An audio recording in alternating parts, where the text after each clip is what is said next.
This course contains audio. Please ensure your computer speakers are turned up or you have headphones available.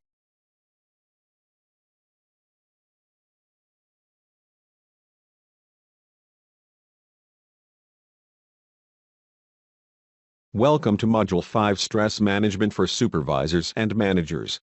This module is a review of the previous 4 modules and contains a final exam at the end. Upon successful completion of this module and the final exam, you will receive a certificate of completion for stress management for supervisors and managers.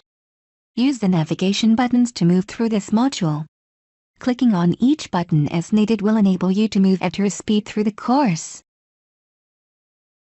This final summary module is a review of the 4 previous modules.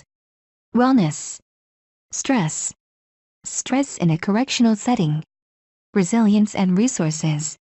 To complete the course and get a certificate, you will need to pass the final exam.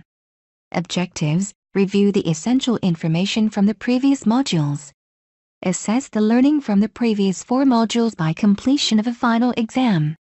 The wellness wheel is used to depict all 8 dimensions of wellness. We examined each area briefly in Module 1. We also covered how a person can improve their wellness in each area, and that occupational wellness was the focus of the course. To be a healthy and stress-free person, you must practice good habits in all 8 areas. Note: stress can exist in all dimensions, but this course focuses on stress caused in the occupational dimension. In the module on wellness, we covered the 8 areas and explained that the course would focus on occupational wellness.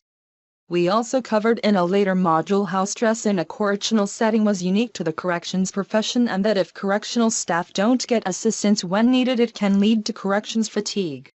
We gave a couple of definitions of wellness and explained that it is an active process of becoming aware of and making choices towards a healthy and fulfilling life. It is more than being free from illness, it is a dynamic process of change and growth. A good or satisfactory condition of existence. A state characterized by health, happiness, prosperity and welfare. On this page we have summarized our suggestions to help you improve your wellness.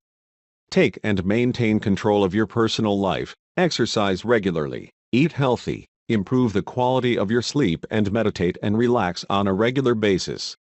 Stress is the body's non-specific responses to demands placed upon it. Stress causes your body to release chemicals such as cortisol and adrenaline to help the body respond to perceived threats. Hans Selye is credited with creating the term stress, and he also created the concept of General Adaptation Syndrome or GAS model.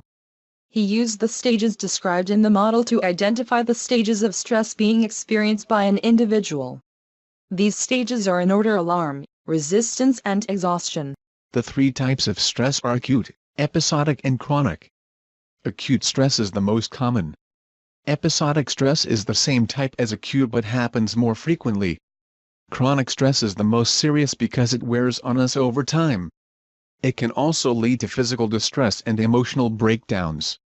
If the person does not get help, they may contemplate suicide or violence. Examples of eustress. As you can see, eustress is associated with positive and enjoyable events that take place in our lives. Post-traumatic stress disorder or PTSD shares many symptoms of stress in general. PTSD also demonstrates many of the symptoms of corrections fatigue, a new term which we looked at in Module 2. There are 3 types of stress created by working in a correctional setting: organizational, operational and traumatic. When these stresses are not handled or staff do not get assistance with managing them, it can result in corrections fatigue. Although a documented set of behaviors peculiar to the correctional setting, corrections fatigue is not a clinical term. Corrections fatigue is defined as a cumulative transformation of a correctional staff's personality over time as a result of insufficient personal or organizational strategies or resources for coping with the demands of correctional work. The result is a gradual decline from cynicism to PTSD or potential thoughts and behaviors which could result in suicide. Note: stress in a correctional setting is not gender-specific. Studies show that it affects female correctional officers as well as male correctional officers. Although inmates are a part of the operational area of stress in a correctional setting and can sometimes be a cause of the traumatic events experienced by correctional officers, they are not considered a cause. They are part of the correctional setting. There are many reasons to develop resilience. The definition is overcoming challenges, doing the job, and remaining optimistic under pressure and adversity. When you are resilient, you see not only challenges but commit to goals, focus on what you can control, don't blame others, show empathy and think positively. As a leader, your inspirational leadership creates a sense of purpose and excitement.